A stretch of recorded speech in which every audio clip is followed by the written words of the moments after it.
ஒரே நிமிஷம் நான் சொல்றேன். சரி ஒரு கேள்வி.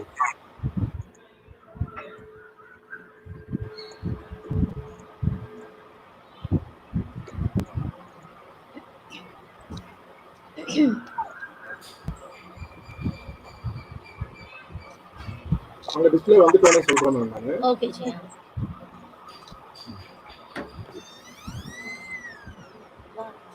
கேமரா ஆன்ல இருக்கு. டக்குனு உள்ள வந்துரு. இது யாருமே லாக் பண்ண மாட்டாங்க. லாக் பண்ண சொல்லுங்க.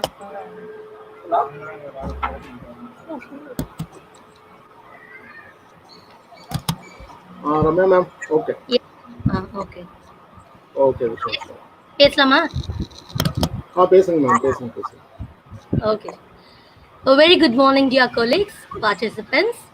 I would like to welcome you on behalf of St. Joseph's Institute of Technology, Department of Physics and Chemistry for today's webinar.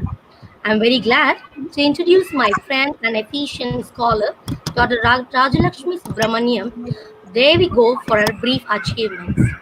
Dr. Rajalakshmi Subramaniam, scientist, AUKBC Research Center, MIT campus, Anna University, has completed her MSc from Department of Organic Chemistry in University of Madras. She is a qualified candidate of CSIR NET, and right now she is working with Anna University.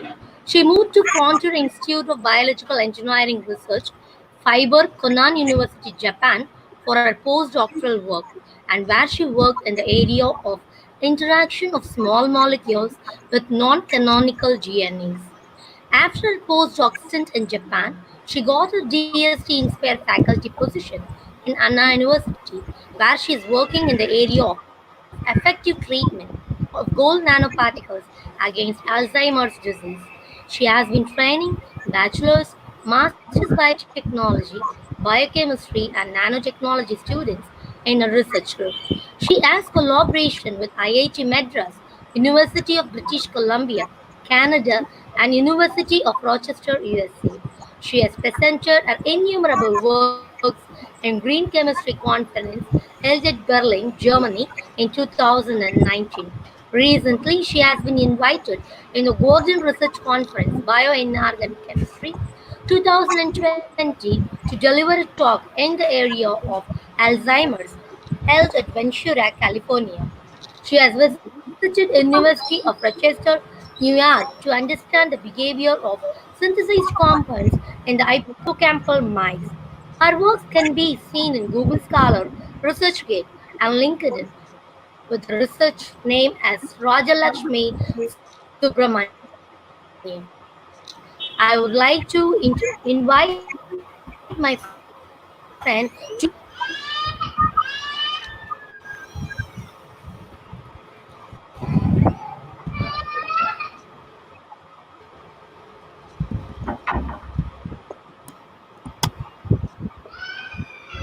Okay, Raji ma'am. Yes, sir. You can start, ma'am. You can start. Thank you so much. Thank you, Ramya, for the introduction, and thank you for the organization as well. So I'm Radhalakshmi, and I'm going to give a small talk on the topic of chemical impact of flavonoids on human diseases, especially from Alzheimer's. Before getting into the topic, I just wanted to introduce my lab, where I work with AKBC, as said by Ramya. I have a group in which we are working in the metal complexes and metal nanoparticles, where you could see most of my work are literally related with metals, which says that the biological system has a lot of importance in the area of metals. So I'll be talking a little bit about what is the role of metal ions in the biological system, and these are the few things when I was working during my PhD. I was working with this cancer cells called as osteosarcoma cells. Osteosarcoma is a bone cancer cell where the osteoblast develop for the help of the bone, and when there is a problem in the bone, and you will have this protein homeostasis where the ubiquinol, this is a very important protein family, where the disturbances in this is causing the cancer. and so interestingly found that the pathogenesis of this unique villain is also responsible for neurodegeneratory diseases. So what are neurodegenerative diseases? When there is a problem in the neurons, or if there is a progressive death of neurons in the different region of the nervous system, you call this particular thing as neurological disorders.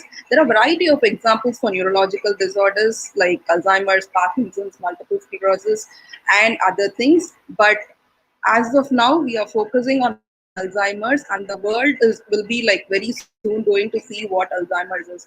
There is a quite some point of time like people are doing research in the area of Alzheimer's without knowing like no dementia is in a way related to Alzheimer's.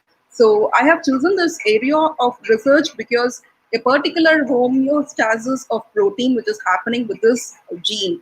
I'm interested to research on what it is and what is the chemical imbalance which is happening in this Alzheimer's disease. So as we all think that no memory is very important. So like when we say the seminar, webinar or whatever, it is at 10 a.m. We need a reminder to set no the webinar is at 10 a.m. Which indirectly says that we all have this problem, memory problem. So but memory is very important because whatever we study, whatever we do, whatever we accumulate, everything happens in the brain and the neuron cells. And if at all if something goes wrong in the memory in the brain, everything in the life will become a question mark. So memory is a very important part of life where we are all living only with our memories. So memory. When I said about memory, why Alzheimer's and what memory is related, Alzheimer's disease is the most common type of dementia. When people say dementia, it's a memory loss. So there is a problem in the cognition, there is a problem in the memory, and when people say that they have dementia, one of the reasons why dementia occurs is because of Alzheimer's disease. When I have showed in the screen that know what a healthy brain is all about and what Alzheimer's does to the healthy brain. There is always a shrinkage in the healthy brain when this Alzheimer's starts to occur. The worst part of this Alzheimer's is you could not initially figure out in a year of 5 or 10 years that Alzheimer's is happening in the normal healthy brain or in the healthy human physiological system. It essentially happens in the brain, but what happens is that no, the 5 years to 10 years, the accumulation of a particular enzyme, the accumulation of a particular chemical or protein, whatever happens, we're not able to recognize that no Alzheimer's is developing in the brain. So this is the first thing. And after this particular advanced Alzheimer's, this as shown in the screen, this has been seen only after 15 years of the brain which has got the Alzheimer's disease. Only after 15 years of accumulation of a particular amyloid beta peptide, this advanced Alzheimer's is shown that no, the shrinkage of brain happens. So there are variety of, I'm going to give a talk on the variety of things which is about brain, hippocampal, memory, and the protein which is responsible for this Alzheimer's to occur.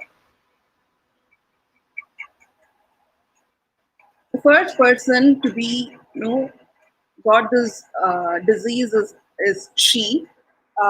And in 1901, a person who found out this is Alzheimer's and this disease is named after him. This disease, as I was keep saying, it starts in the early 40s or 50s. So when people touches in the age of 40 and above, the slow accumulation of this particular peptide happens, and there will be a slow problem in the speech and in the memory and in the helplessness. So it goes like completely. When the mature stage of Alzheimer's occurs, the person goes completely helpless. So some caretaker need to be there to take care of this Alzheimer's disease patient.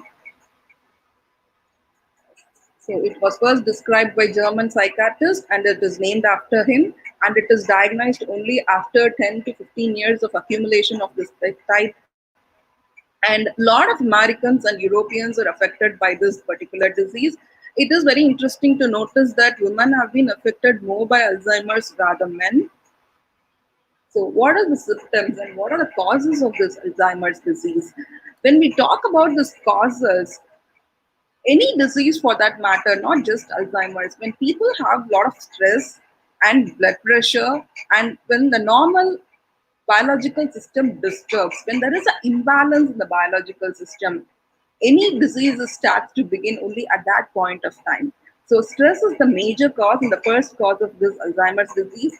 And when there is an inflammation in the brain, certain like the hippocampal gets disturbed and there is going to be a swelling, there is an inflammation, then we could say that that is one of the major causes of Alzheimer's disease. And diabetic related is one of the reasons why this Alzheimer's could occur, because there occurs a metabolism of sugar 3 metabolism, what we call it, like that when there is a dysregulation in the sugar 3 metabolism, this diabetic related is one of the major reasons why Alzheimer's occurs. Alzheimer is occurring. So far, whatever I said, it is like no the reasons, the causes, whatever people have undergone, what people have been recognized. Most probably, this could be the reason why Alzheimer's could have occurred. So these are the possible causes. Other than this, there are a lot of other causes and other symptoms why Alzheimer's could occur. So memory loss is the major thing. And when I say like memory loss, people, we always have the habit of forgetting things. That is not Alzheimer's. Alzheimer's is not just forgetting where I kept my pen, where I kept my car key or something like that. That is like just out of carelessness. We are not so conscious of where we keep our things. So that is not Alzheimer's. It occurs majorly, like I'll come to that point, what exactly the forgetfulness is all about. So the basic forgetfulness, whatever we are having with common daily day-to-day life, it is not Alzheimer's. It is just that we are not conscious of what we are doing. So consciousness is a very important thing, and I will talk about it. So when the person matures, when the Alzheimer's disease person matures, there is going to be a point that no, this particular region, whatever has been shown, the entire region of the brain, the hippocampal, and everything starts to shrink. When it starts to shrink, like there is a few things which we could see that this is the reason of Alzheimer's. But when the entire brain area has been affected, we could not even recognize like the what the person is undergoing. It's very tough. There are few films which talks about it. I'm very happy to see that, like what Alzheimer's disease patients are undergoing, but those are like very moderate Alzheimer's. When it is a severe stage of Alzheimer's, especially when we say it is an older age disease, it occurs with people who are like above 60 or above 70. At that point of time, when you lose your complete memory and when you don't understand what is going, I don't know what Alzheimer's disease is doing to patients.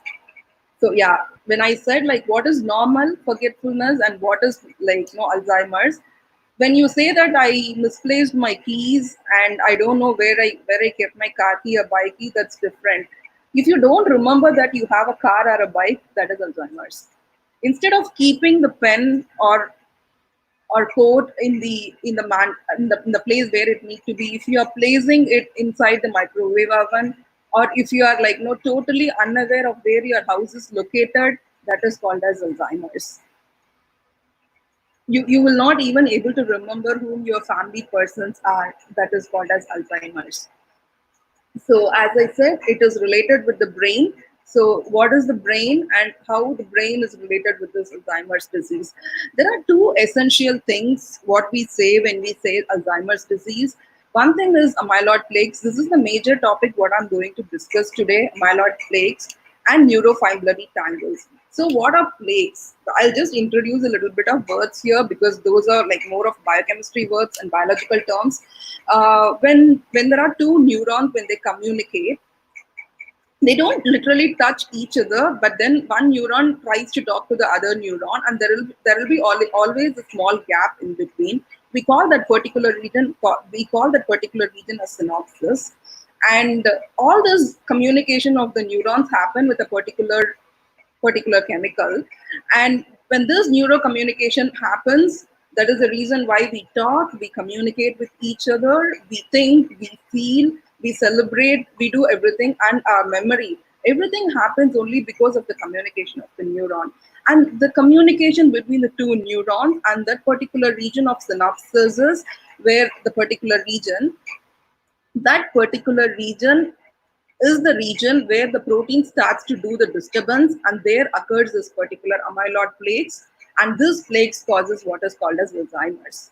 So I'll be keep repeating about this plaques and this Alzheimer's and the accumulation of this particular peptides over the presentation. And these tangles are nothing but when they started to accumulate in a particular region, we call it like aggregates. And this particular aggregate starts to accumulate and they hyperphosphorylate in a particular region. Hyperphosphorylation is a chemical process where the phosphorylation starts to accumulate more and more. And this particular hyperphosphorylation disturbs the another region, and that is called as tau protein. And tau protein is another area why Alzheimer's occurs. There are like few reasons why Alzheimer's occurs. One is particularly amyloid plaques, and another one is this tau protein, where the neurofibrillary tangles could be seen in that region. So as I was talking about this plaques, this is nothing but the accumulation of a particular peptide, the amyloid beta peptide, that causes this Alzheimer's disease, where you could see the insert of healthy cells. These are the two neurons, what I was saying about. They don't touch literally each other, but there is always a gap between the two neurons and they communicate the synapses area. And this synapses area, when they get collapsed with a peptide aggregation, this amyloid beta peptide, when they need to be there, but then it need to be cleaned by a particular cell called as microglial cells. When the microglial cells is unable to clean this particular area, it starts to accumulate the amyloid beta peptides over that particular region. And this accumulation causes the stickiness of one amyloid beta peptide with one another. This region is, we call it like amyloid beta peptide region of 1 to 40 or 1 to 42. What does it mean? There are like 40 amino acids or 42 amino acids or 43. But the cause of this particular Alzheimer's disease is 1 to 42 particular region and 1 to 40 amyloid beta peptide aggregation. Aggregation is accumulation of the particular peptide, and this accumulation occurs because the sweeping out, the cleaning of this peptide region in the synapses region is not able to do by the microglial cells. Okay, so when we talk about brain, you have a particular region where you have the ability to do the languages, and another thing is memory, and there are a few other regions, but most importantly, what I'm interested in is like about languages and memory, more than languages, about memory. I'll talk about the memory and the language skills.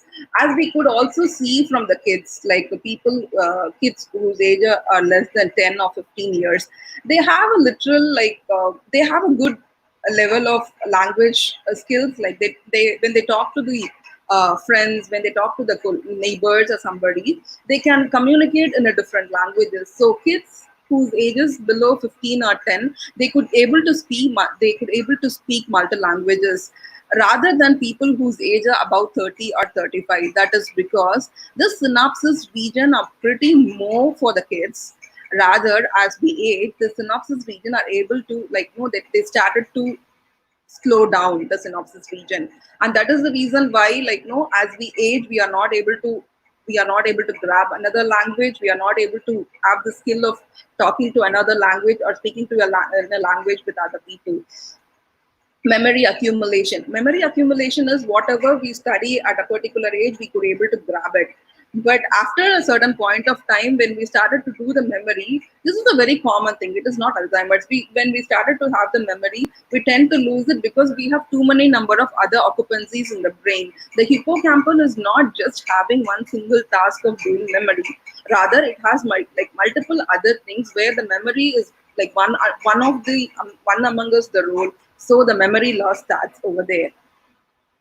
Yeah. When I'm keep talking about memory, I need to say about this, when this particular hippocampal region, when we have so much of memory, and when we are unable to forget like lot of things in life is going to be a mess then, because we need to forget few things and we have to keep going in life. If we have like too much of the hippocampal activity, and when we remember everything, I don't think that's possible to live. So there is one patient, her name is Jill.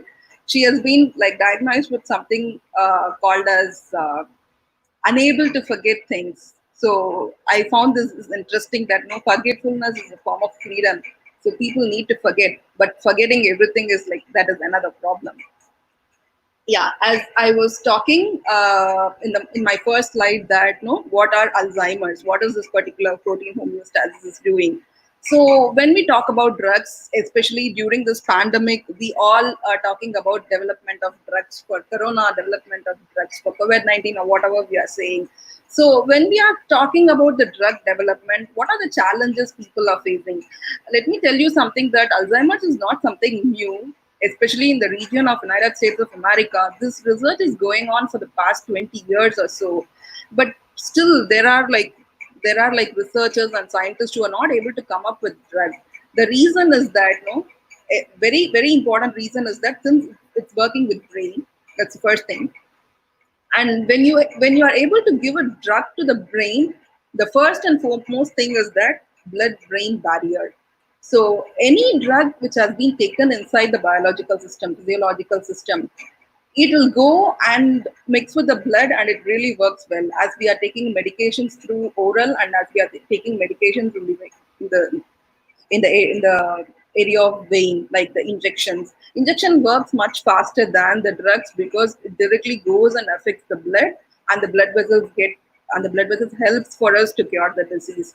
And in the case of Alzheimer's, when we are developing drugs, the first barrier what people see is blood has got a particular region called as blood brain barrier. We call it BBB. When any drug is unable to cross this area to go inside the barrier, this is the particular challenge why for the past 20-25 years, or when people started to accumulate the amyloid beta peptide in the initial stages, we are unable to find any drug for it. It is because it is unable to cross this BBB.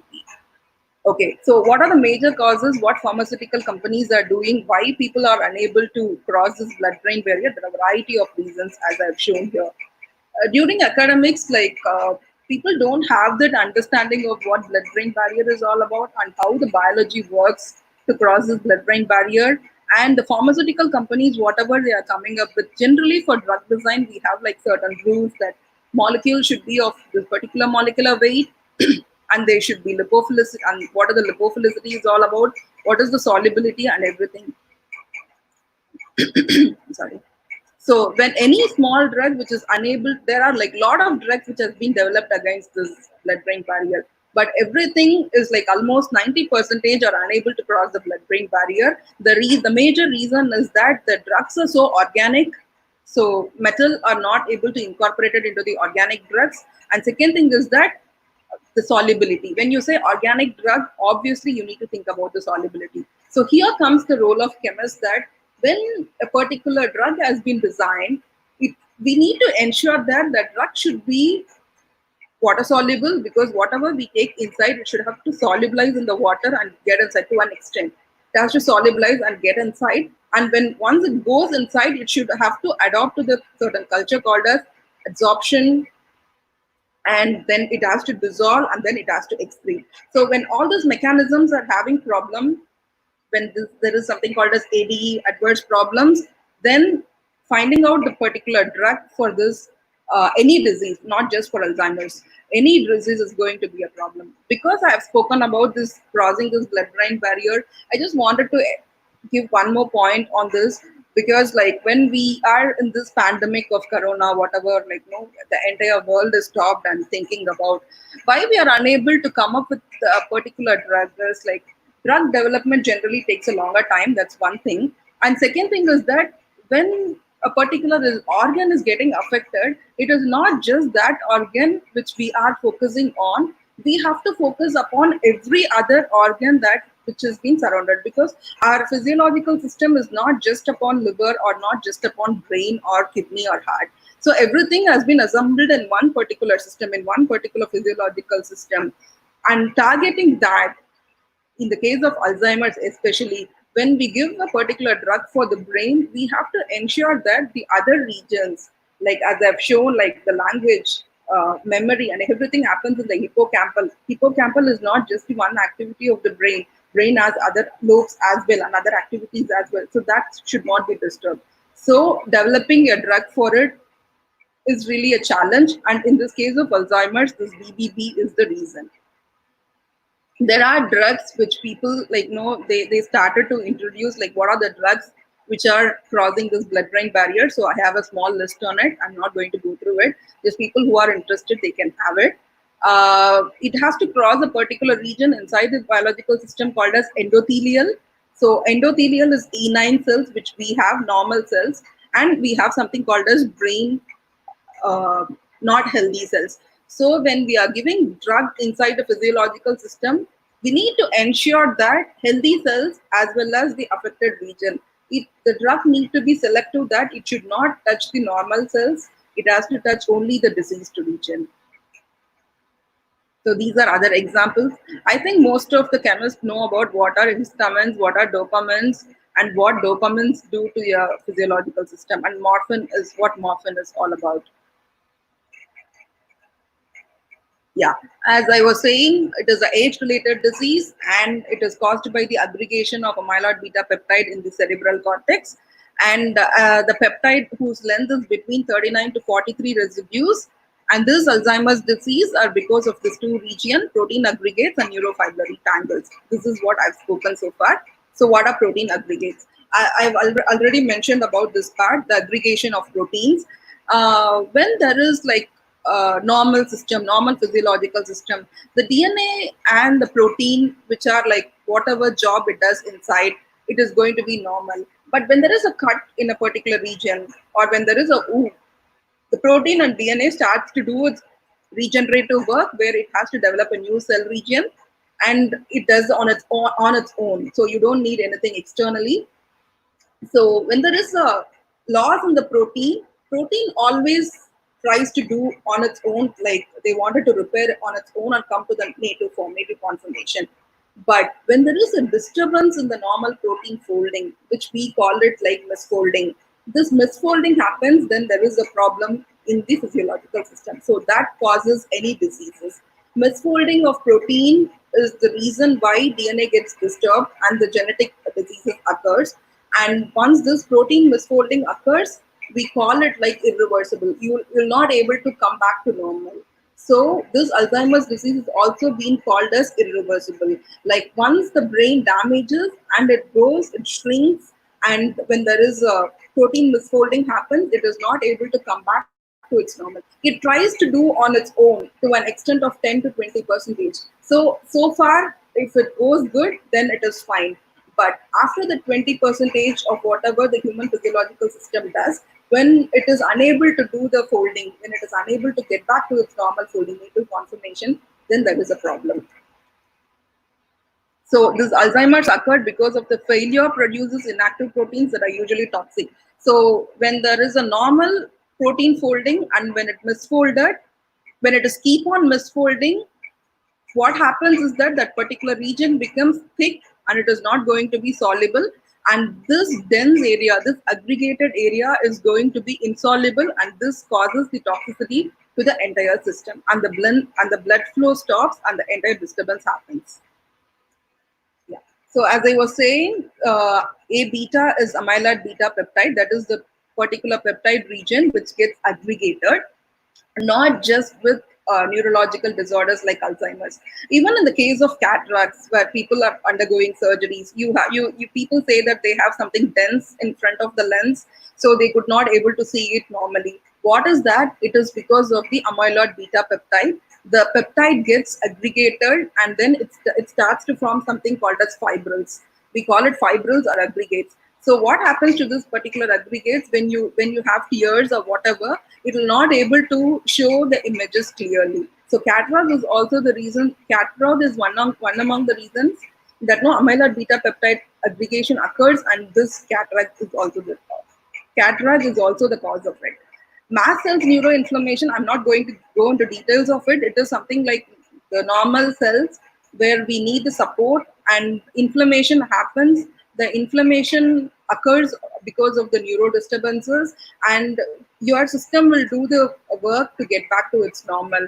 But when there is like the misfolding occurs to 80% or more, this neuroinflammation occurs that which will not able to come back to its normal. And the cytokines and chemokines, this is like total biological part of it.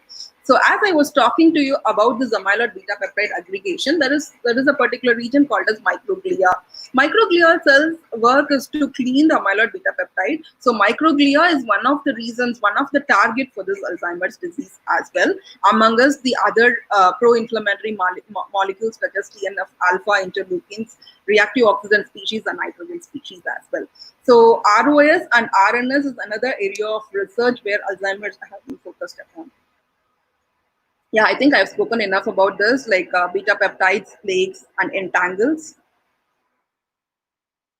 Tau protein.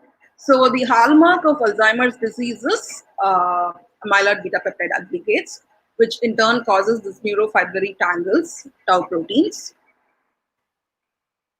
This is the image. What it shows is because like when it is normal, you can see the healthy cells. If people have the experience of seeing the cells in the microscope, this is how the normal cells all shown to be. When there is an aggregate, you could see there is a dark patch and there is a disturbances over this region, which we call it like misfolded proteins, and that causes this.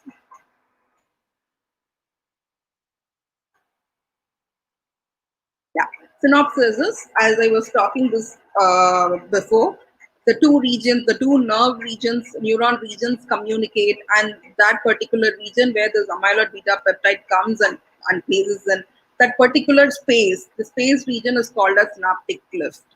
And synaptic cleft.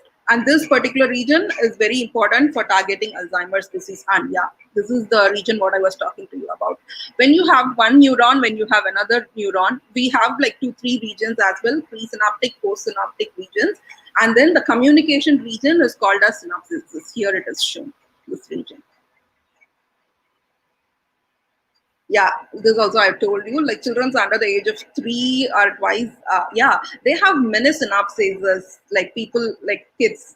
That is why they say like, kids are like very active. Why we say kids are very active? Because the neuronal activity are so much. Why the neuronal activity are so much is because they have many synapses as compared to the like adults, where they have a good language skills and they have like a lot of mathematical skills are going to be really high when you have a lot of synapses as well. Yeah. So let me get into the chemistry of it. So yeah, when you have a normal individual, you have a precursor protein called as amyloid precursor protein. And this precursor protein breaks down and it gets what is called as amyloid beta peptide. This peptide region is like 40 amino acids. And then they have certain process. So let me not get inside. When you have individuals with Alzheimer's, this precursor protein APP, when they get break down, it produces 40 and 42 as well. But this 42 is called as beta amyloid. And this interferes with this neurotransmitter, and this changes further skills.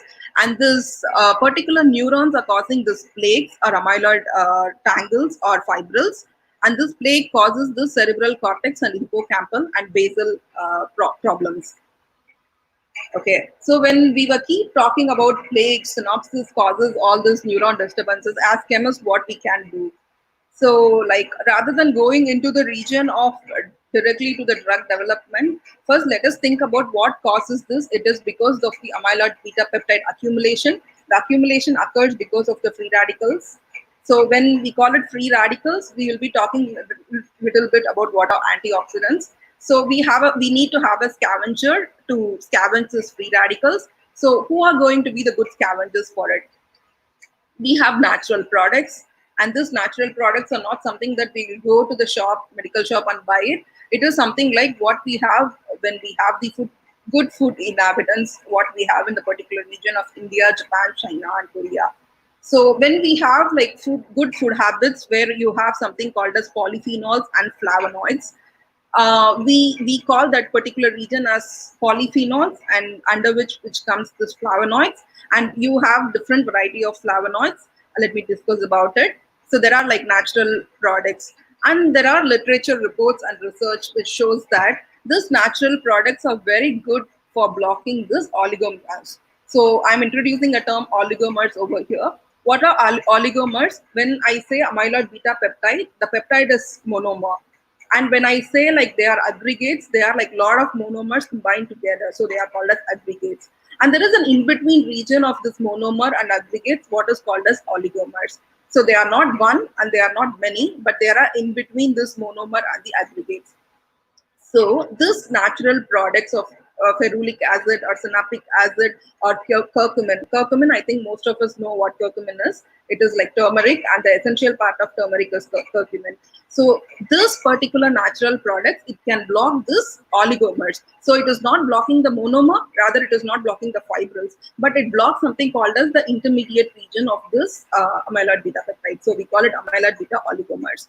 When we have this amyloid beta 40 and 42, and like we do the biophysical studies, when we incubate this peptide with this polyphenols, we could see that, see, there are like structures of proteins, we call it alpha helix, beta sheets, and random coil. We could see that there is an inhibition of conversion of the beta sheets. This we have also done the experiments, and literature also reports that natural products have a good ability to inhibit these oligomers. So when we are talking about natural polyphenols, so what are polyphenols? We know that no phenol indirectly says that, directly and indirectly says that it is an aromatic group which has got OH. OH is the functional group. When you have like lot of OH groups, you call it like polyphenols. So just take the natural products of polyphenols. When you have polyphenols, and then check with this amyloid beta peptides or whatever peptide misfolding occurs. So how this polyphenols are affecting this amyloid beta peptide, that is the study what I have undertaken during this Inspire faculty program in Anna University.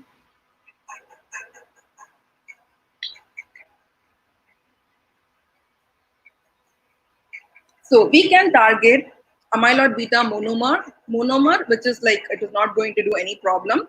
Oligomers, which is the intermediate stage, and an amyloid beta plaques or aggregates, you call it. So these are the three regions of targets what we are going to target with the natural products. And the structures, whatever I have shown down, they are like polyphenols, and these polyphenols are further being taken as drug or the drug supplements which supports the Alzheimer's disease. So, like as I was saying, polyphenol has a lot of impact on the neurodegenerative diseases. It is because of the anti-inflammatory, antioxidant, and the ability of the polyphenols to chelate with metal ions. So, as I started this talk, I said that I will be talking more about metal ions. So, when you have polyphenols, the essential thing what chemists see is that when you have a lot of OH group, OH always have a tendency to go and chelate with any metals which are loosely bound, and they wanted to chelate with any of the freely available hydroxyls. So this is the reason why polyphenols is always of interest for biochemists, and a lot of research has been done with polyphenols and neurodegenerative diseases. So we call it anti-aging because like as we age, we get this neurodegenerative diseases. So we call it this way. And as we age, the free radical, how the free radicals are damaging the normal cells, and how the dietary the polyphenols, which are going to be like, of our conception, diet one. So we call it dietary polyphenols, and how it is going to help the longevity of life or health span of a normal human. Yeah. So when there is an imbalance in the metal, any imbalance in the metal, when there is a metal displacement, you will get the metal displacement. As people have seen in the movies that there are diseases like I don't exactly remember the disease name. When you have like a lot of metal accumulation, you yeah, zinc is one of the best examples. When you have like a problem in the zinc, you get diabetes. Okay, so in this Alzheimer's disease, you say that there is a high ratio of copper and low ratio of zinc. So high copper to zinc ratio is the major reason why this imbalance of copper and zinc. There are like very three metals which are needed for the biological system is iron for the hemoglobin, copper, and zinc. These three are the metals which are needed for the physiological system. But when the iron goes rust, when it gets oxidized, it is going to be problematic. As I was talking about oxidation, why we need antioxidants, polyphenols are very good antioxidants. Flavonoids are the best examples for antioxidants. So when we are talking about it, we need to understand that any metal which are to an extent is needed for the physiological system.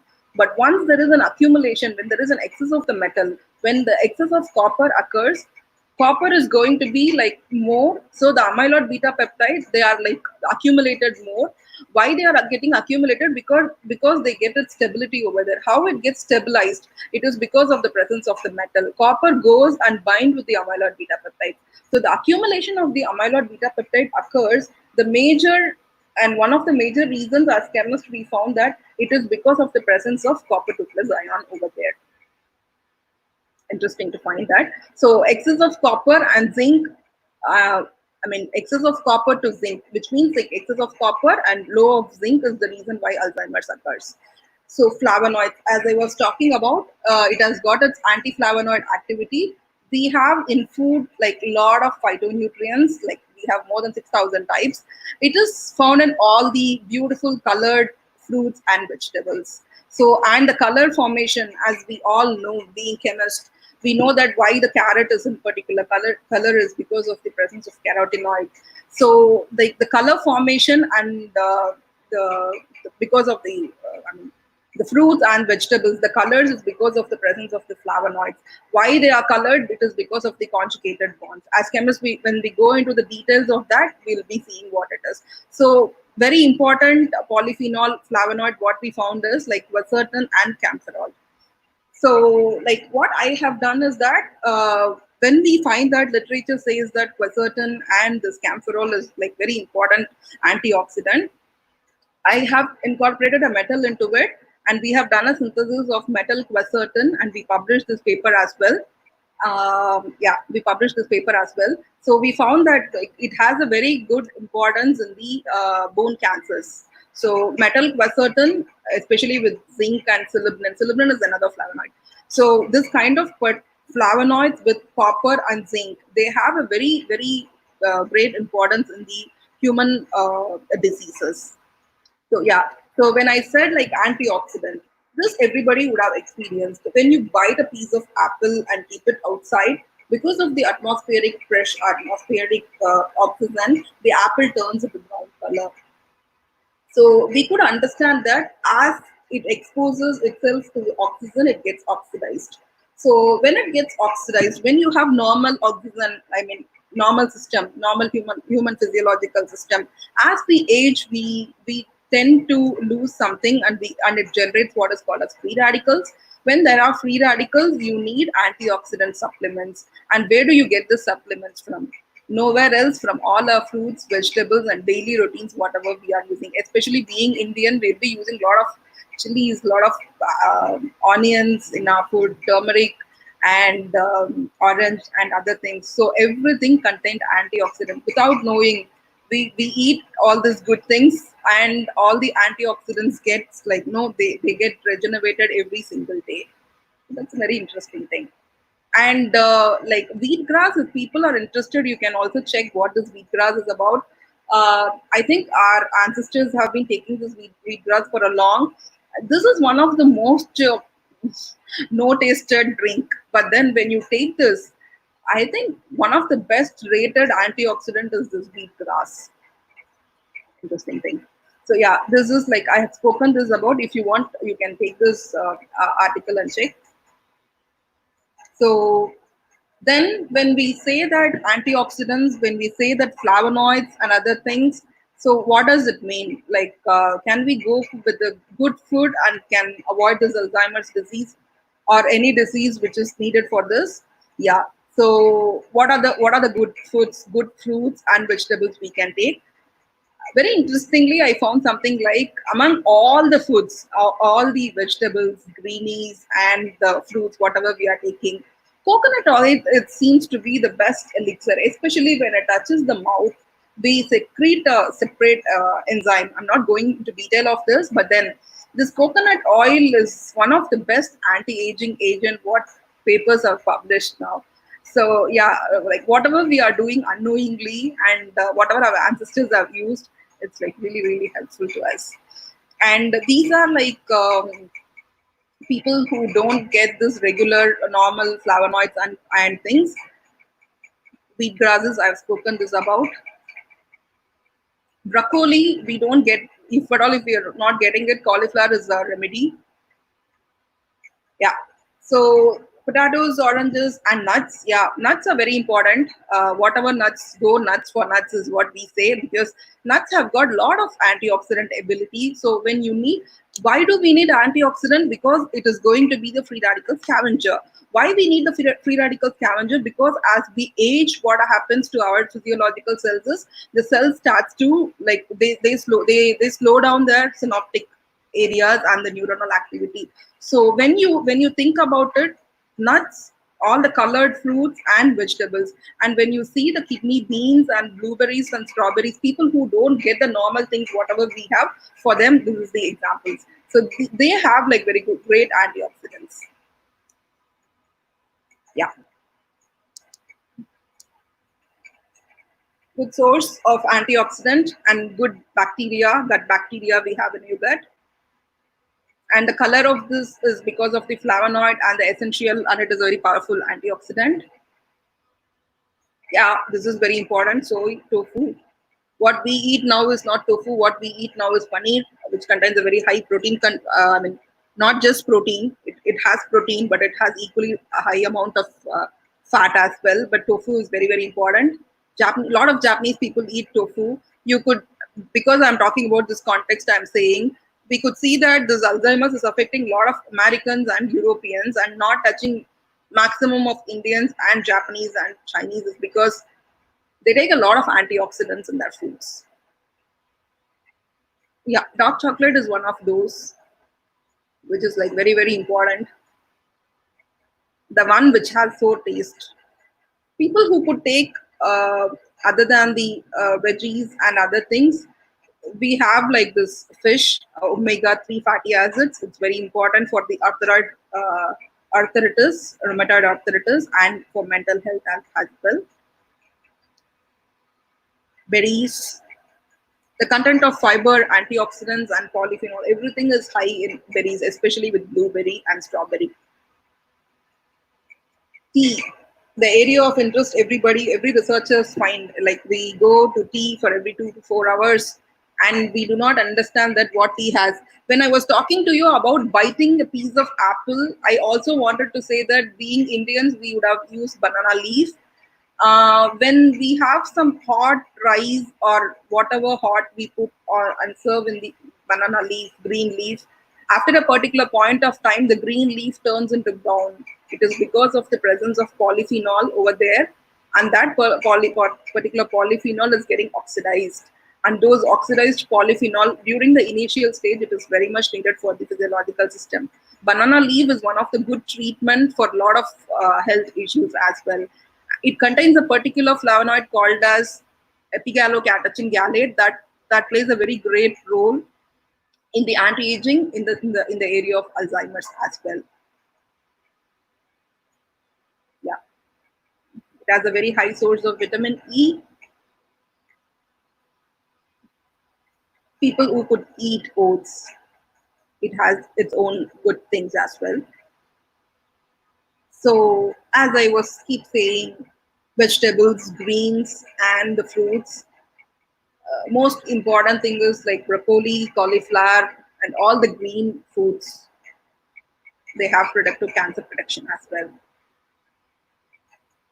So higher level of quercetin, indirectly it shows that no, it reduces heart risk I mean the risk of having heart attack, and it lowers the cerebrovascular activity. Yeah, when I'm talking about this flavonoids, it also has an impact on the cardiovascular diseases as well. So this has been published in American Journal of Clinical Nutrition, and quercetin is shown to have like great preventing activity of platelets, which is indirectly affecting the heart diseases, according to Linus Pauling Institute. And it also shows that people who take regularly the flavones, they have the lower risk of developing breast cancer. This we could get in all the millets and in nuts. And why the ratio of women to men, this Alzheimer's is changing, is because the life expectancy of women is always higher than men. It is because of the less stress and because of like a lot of other factors. So yeah, so these are the references you could check. So what we are confirming here is, are plant flavonoids going to be the brain food then? So we are going to avoid Alzheimer's using these flavonoids. Let me answer that. I have taken a particular here. I have taken a particular flavonoid called as epigallocatechin gallate. I have done a small study, a literature on it, and we have done the experiments in our lab. Epigallocatechin gallate, we call it EGCG. It has been tested for the because a lot of people say green tea is a good antioxidant, and green tea as well contains this EGCG. So green tea is going to be effective for Alzheimer's. In such case, the poor intestinal absorbance and the instability of EGCG is the major drawback for not letting inside this particular EGCG in the physiological system. So what is going to be greater than what is going to be effective? Nano form of EGCG is going to be effective. Nano form of EGCG is going to be effective.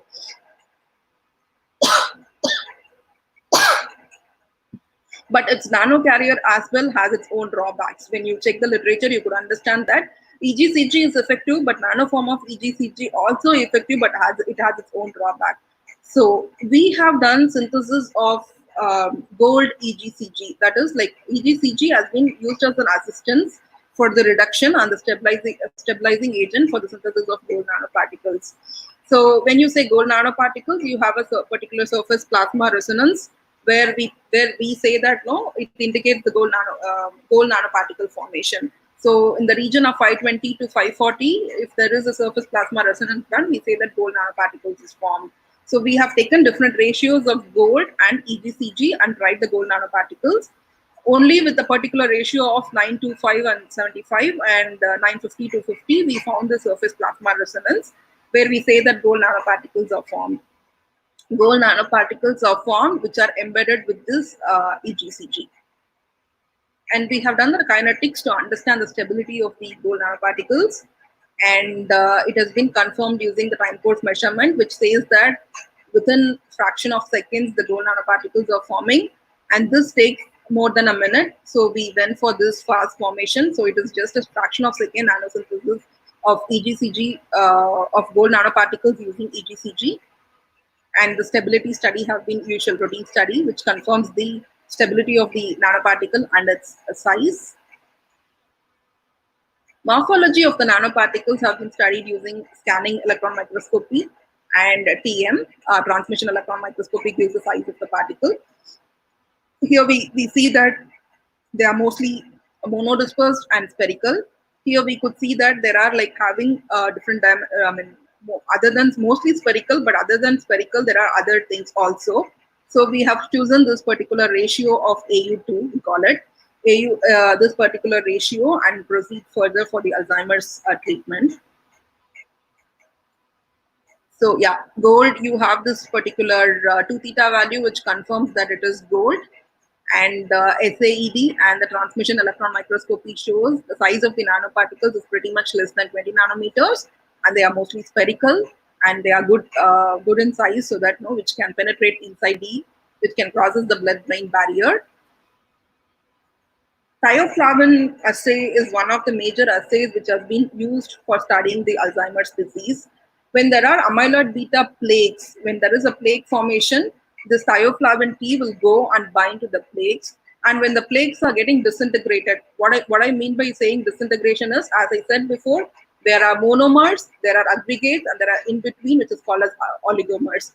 When there are aggregates, the thioflavin T will go and bind there. And once the aggregates get dissolved to go back to an oligomer or to go back to its normal monomer, thioflavin will go down. So when you see there is a flat curve, it says that thioflavin T has no activity. When it is going down, it says that thioflavin T slowing down its activity. What does it mean? The aggregates are getting dissolved and the amyloid beta aggregates get back to monomers. So when the gold nanoparticles and the control of EGCG has been tested, we could understand that gold nanoparticle, because of its size, because of the blood-brain barrier crossing ability, and of the morphology, and because of the presence of gold of particular concentration, it could go and dissolve and disturbs the aggregates. When we say using the spectroscopy, we also need to prove it using the transmission electron microscopy (TM).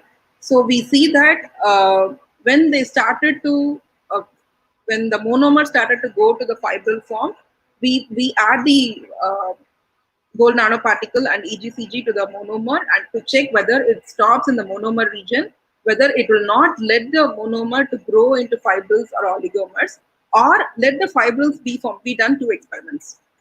Let the fibrils be formed and then add the medicine into it, then add the gold nanoparticle and EGCG into it, and see whether the fibrils are getting disintegrated and go back to its monomer form. In our study, we could interestingly found that in both ways it is, which is effective. But I could say that when you have the fibrils, and when you add gold nanoparticle and EGCG into it, you could see that there is a complete dissolution, disintegration of the fibrils. So our results are very interesting, and we have communicated this paper, and this part of study I've spoken in Gordon conference as well recently.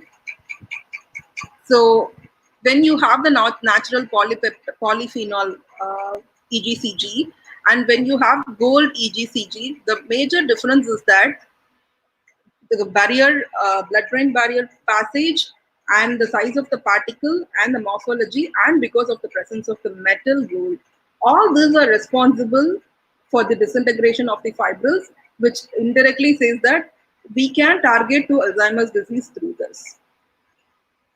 Yeah. So when I've spoken about my study, I wanted to just show you what is the expectancy of this Alzheimer's disease in another 10 to 15 years. We see that in the graph, the expectancy is going to be very high. So what is going to be the solution for this Alzheimer's disease? As we see that in this pandemic, we see that no, suddenly something has come, and we are like stopped with having no medicines or no vaccines. So what is going to be the solution for the knowingly appearing such Alzheimer's disease or Parkinson's disease or dementia? So yeah, here I'm more of a scientist, and I need to accept few of the other facts using the scientific facts. So cleansing the physiological system or intermittent fasting is one of the major thing what we can do to avoid Alzheimer's disease. If people know what is fasting, intermittent fasting is like regulating a particular time. So when we say that neurons are generated from the stem cells, and when they have the connections through synapses, as we age, the synapses lose its tendency. What best we can do is fast this biological system for some day, or have some interval in your biological system for eating and not eating. Cleanse your biological system using all the natural cleansers. Eat all the antioxidant rich food. And when I'm saying this, don't think that I'm building up a story. So there is a paper which has come in Metabolism in 2012, which says that how fasting stimulates the production of neurotrophic factors, which says that what great fasting has done to the physiological system. And they have a beautiful documentary in YouTube. If you are interested, you can watch The Science of Fasting. When you fast, what happens to the physiological system is that it starts to cleanse, and when there are like this kind of debris or the aggregates or the protein misfolding, the normal cell starts to eat up all this, and it cleans on its own. So regular fasting, I don't know how many people know this. Every religion, whatever religion you follow, every religion says that going fast for this particular duration, once in a month or 40 days or 38 days or whatever time, they have a period of time. They have said this like long back, not just today or yesterday. So every religion follows something called as fasting. Why do we fast is that we have a normal physiological system cleansing mechanism where the cells will go and cleans all the aggregates and the accumulated fat. And then that is a great thing what we can do to avoid any disease for that matter. So, like, yeah, as we never believe that what people talk about when they say it without proof. In 2004, there was a Nobel Prize in chemistry which talks about this ubiquitin, what is the protein of my interest, the protein homeostasis I've taken. They spoke about this protein degradation by fasting. And the Nobel laureate who received Nobel Prize in 2016, I think most of us know this because it was very much social media. So we have seen this person.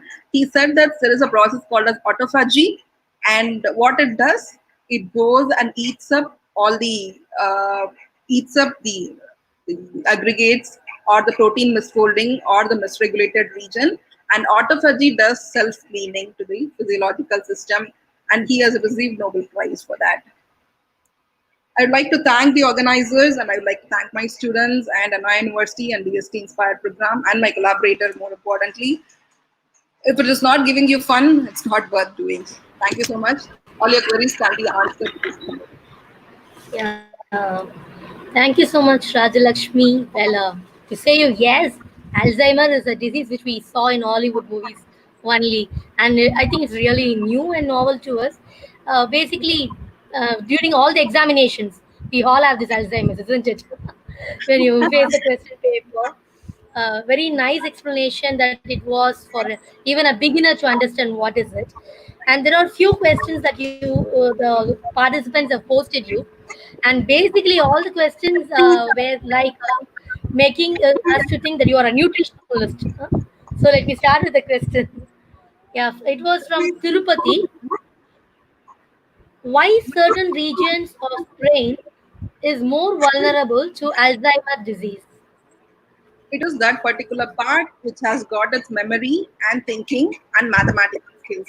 So we have like different regions and different activities for the brain. So hippocampal is the region which causes this memory, and memory is disturbed in the Alzheimer's. So we call that particular region is responsible for the Alzheimer's disease. Okay, the same question from the same person. Next question from the same person. How do brain cells die once amyloid plaque gets deposited? Very great question. Appreciate. So when this amyloid beta peptide, when they get aggregated, what happens is that they need to be monomers to do the normal activity. But when it starts to become aggregates, it slowly stops doing its monomer job. So when it slowly stops doing its monomer job, they slowly start to deviate from having the neuron to neuron communication. Once the neuron to neuron communication stops, our memory drops, our communication drops, and whatever routine we need to do, we are slowly stop doing everything as days goes on and on. So what happens is that when they started to disintegrate, the amyloid starts to accumulate, the neurons started to segregate. When they started to separate out, you don't do your daily routine, or the neurons will they won't die basically, but they shrink. Okay. The next question is also from the same person. He asks whether peanut butter will be helpful to cure Alzheimer. Not directly, but peanuts is very important because other than all the nuts, whatever I have showed, like whatever nuts, peanut is the best for the physiological system, and it has all the essential minerals for needed for our system. So anything, whatever I said, the greenies, the veggies, or whatever, it is not directly going to help you for Alzheimer's, but it will slow down whatever is formed in the physiological system. Okay. The next question is from Lourdes. Explain how the information transmits through neuron cells. I'm very sorry. I'm not neuroscientist. It is neurocommunication. It is not. It is neurocommunication. So when neuron to neuron they communicate, so it is a complete neuroscience. I'm not a neurochemist. I am basically chemist who work for neurosciences. I'm sorry Yeah, about that's it. all because your topic is interdisciplinary like biology, nutrition, chemistry. So there are a lot of questions like this for you now. Okay, the next question is I'm from sorry about it. For people who are Shantamani.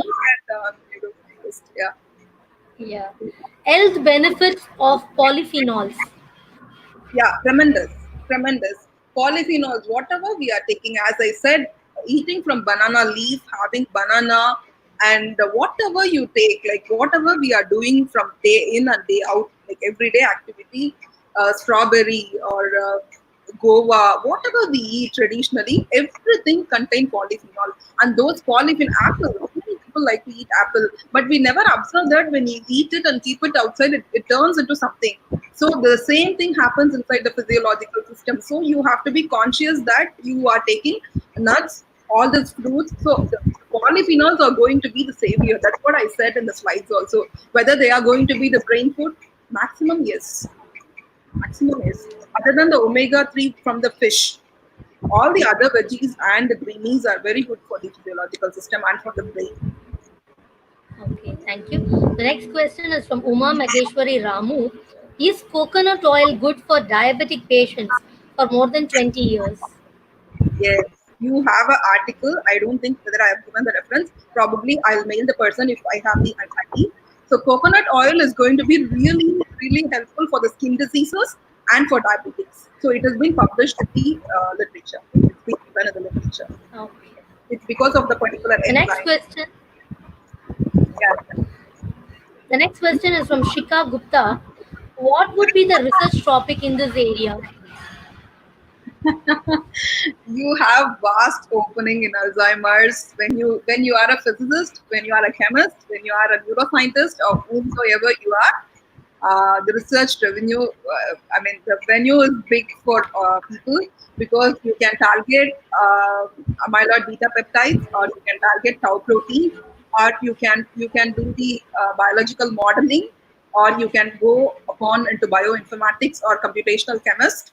There are a lot of opening in the area of Alzheimer's disease because you can't easily aggregate the proteins. It took 2 years for me to aggregate the amyloid peptides. You don't believe, but that's the truth.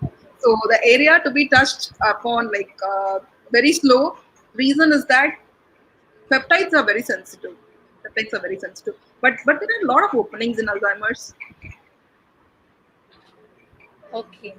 The next question from Kam Pradeep. Um, Oats is recommended to reduce cholesterol. Please explain. See, let me Is tell it you something. correct? Let me tell you something basically. There is always a myth that cholesterol has a bad impact in our physiological system. Please go and have a research and check the papers that cholesterol are very much needed for the brain activity. When you have a greater brain activity, when you wanted to do like multiple tasks and other things, brain neuron activity are must. When your brain will start to work great is because when you have a limited good amount of cholesterol in the brain. So, as people say that no, cholesterol is not great for health, I don't think cholesterol is very much needed for the health. Cholesterol is very much needed for the health, and oats is like good. See, anything and everything, that is what I have given there. Whatever you eat in minimal quantity, whatever you have, whatever you eat is what is you. So anything which I say like copper is good. Copper is needed for the physiological system. At the same time, too much of copper causes the problem disorder as well. So anything which you take in good quantity, which is sufficient for your body mass and the height, it's good enough. So cholesterol is good basically. I wanted to say that. Okay. Next question is from Pradeep Ravi. Actually, I don't know how would you answer this question. He does exercise, okay, Okay. but he feels tired till afternoon after doing the exercise. So he wants to list him some foods to remove his tiredness. No, no. What is the question is about? What you wanted to do? He does exercise. When he do Okay. exercise, Okay. he feels tired even till afternoon. So you want you to give him some energy boosters or energy-rich foods that can get rid of his tiredness. See, minimum walking exercise and physical exercises is always good for health. But after the exercise, when you get tired, you are not doing exercise in a proper way. Is what is my answer. Because generally, when you go for brisk walking for 40 minutes a day, the day need to be like no. It has to give you a lot of energy to work for a longer than for shorter. But when you exercise and you feel that you are very tired, I don't think you are not doing the right exercises, or the exercises what you are doing which will take up a lot of energy from you rather giving you energy to work more. Okay. Well, the next question is from our old friend Tangaraj Oh, wow. from MSc. Yeah. Yeah. Among two oxidation states of gold nanoparticles, which one gives low size? Obviously gold of a zero oxidation state is very very important, because only when it is zero it can cross the blood brain barrier. So we have like gold 3 plus, and we wanted to reduce the gold 3 plus to au0, and only when it is au0 the size of the particle go down to 50 nanometer. And when it is zero oxidation state of gold of particular nanometer, and when it is surrounded by EGCG, epigallocatechin gallate, which is one of the important flavonoids, what we are talking about, polyphenol. So that stage, it helps Alzheimer's. So zero is a very important thing. Okay. I think he's an So the next, analytical guy, right? no, he's from physical. Okay. Next question is from Tamil Selvi. Can you please explain in the mechanism by which gold nanoparticles works on amyloid beta peptide aggregation? Yeah. So I have discussed, but then very, very briefly, because I do not know like to what extent people can understand it. I mean, like how much time I have as well. So gold nanoparticle, when I say I have to reduce the size, the first thing what I think is that whether it crosses the blood-brain barrier, because that is the major challenge what people are focusing from the beginning of Alzheimer's disease. Size of the nanoparticle is smaller, and the morphology is very important. So it needs to be monodiverse. I mean to say like it has to have one single morphology, and then size of the particle. Because it is gold, just because it is gold and whose concentration what we are using is very less, it is pretty much needed for the system.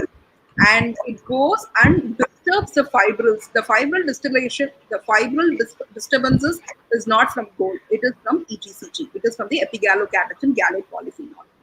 So EGCG, which disturbs the fibrils, and this fibril disturbances is what is needed for the Alzheimer's disease. So that is what I have focused with EGCG. EGCG alone is not sufficient, so you need a metal for the EGCG to penetrate inside the blood-brain barrier and go inside the neuron cells and to disturb the A beta, amyloid beta. That's a good question. Okay.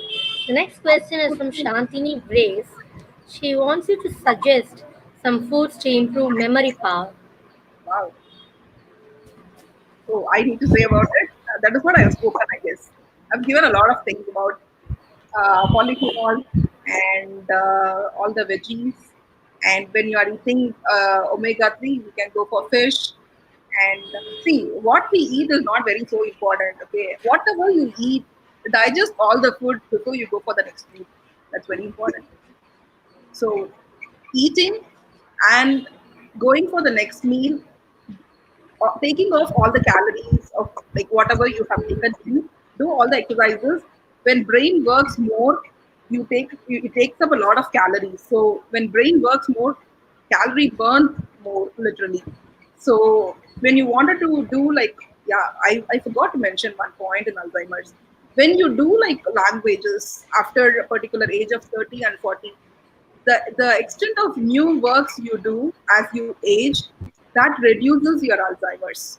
So the neuronal activity, when the neuronal activity gets more, especially doing all the new tasks, the new activity, and whatever you eat, you can burn, and then you can get back to the next meal after which. Especially during Okay. this lockdown and corona, eating all the easily digestible food stuff is very very good for any time, because we are not going out, we are eating and simply sitting at home doing only webinars and sitting at home and listening to it. So, yeah. Okay, ma'am. The next question is from Ravi Shankar. He wants to tell you whether this Alzheimer disease can be identified in the beginning stage itself. This How is to the identify it? Yeah, this is the essential target. This is the essential thing why Alzheimer's don't have drugs for the past 20-25 years, because Alzheimer's starts to come at the age of 40, but only we can identify it after 15 years, a minimum of 10 to 15 years. It is because you don't have a tool to identify. There is a particular thing called positron emission tomography PET, but then you don't have like very easily available technique to identify the amyloid beta peptide aggregates at the age of 40. Only when the amyloid beta peptide aggregates to a greater level in the sense the brain starts to shrink, only then people could identify that it is Alzheimer's. You don't believe before 15 to 20 years, autopsy was the only thing which says that the person had Alzheimer's and died. So that was the stage, and now we have something called as like techniques like PET and other biomarkers which are slowly coming up, which helps us to understand it. But there are like definitely no early markers so far in 2020 June 11. We don't have any early markers to identify this particular disorder. Okay, ma'am. There are a lot of questions that are coming in a rows. So I suggest you to just tell your mail ID to the participants Sure, online. I have given my email address. If you have any questions, please do address me here.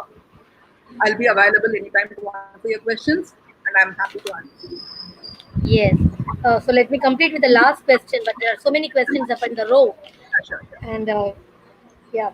Yuvraj has asked how to identify the Alzheimer disease for a child below 2 years.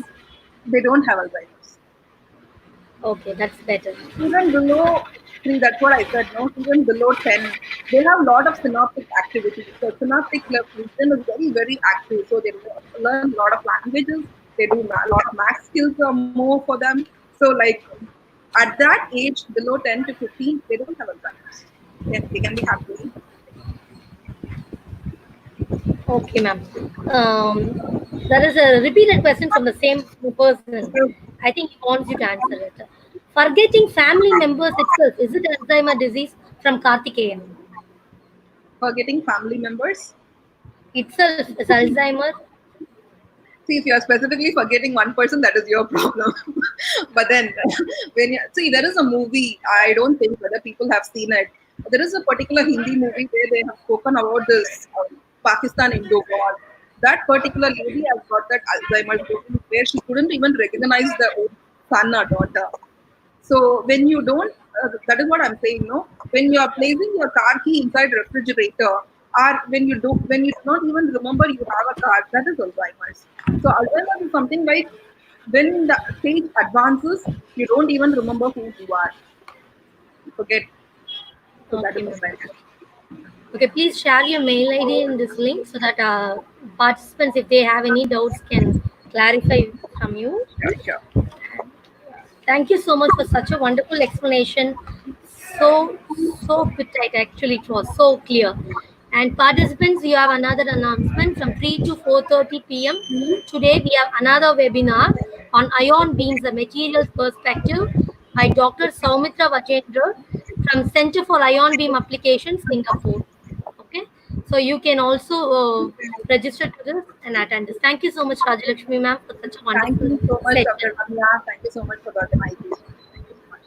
Thank you. Thanks a lot. Thank you, participants.